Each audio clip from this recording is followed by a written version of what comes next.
After the red card, do you reckon that was a good point or a bad point? It's a good point. It's our first clean sheet. We went down to Cork, 1-0 up half time, and conceded 2 after. Conceded a goal in the first game, so clean sheet, that's a positive over it. Point, a positive.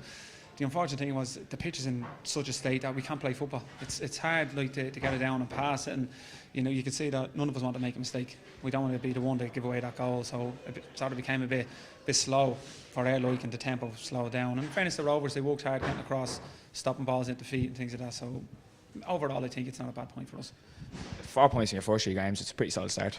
Yeah, considering last year we went 5 games without scoring a goal, without getting a point. So this year it's not a bad start. If you think that we've played Cork, UCD and Rovers, 4 points from 9 is decent return. But we've a lot of work to do. We've still a lot of games to go. You've been known for playing right back in your time. This season you've been more moved into centre half. How are you finding that change?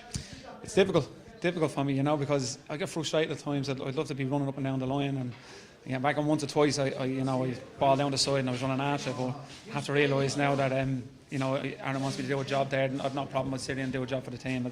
I swear it'll take a bit of getting used to. After 20 years of playing right full, it's a bit difficult, but I'm enjoying the football. That's the one thing. You let the young lads go and do their stuff, and if we can keep a clean sheet along the way, who knows, we might win a few more games. You announced recently it was your final season as a professional. What's your plan on doing with your career afterwards?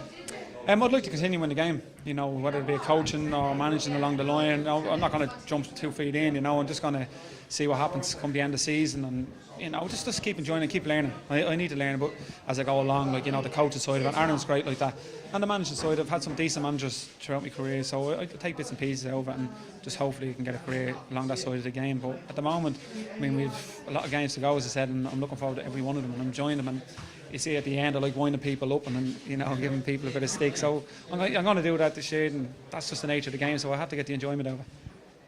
With it being your last season, what do you hope to get over?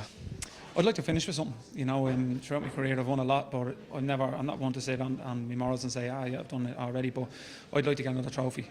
One, for myself personally, I'd like to finish with a trophy. The other side of it is I'd like the young lads to win something while I'm here, and give them that feeling that winning's a great habit, and they need to get that into themselves, and they will. I'm pretty sure this club is going to win a lot of stuff now in the next couple of years.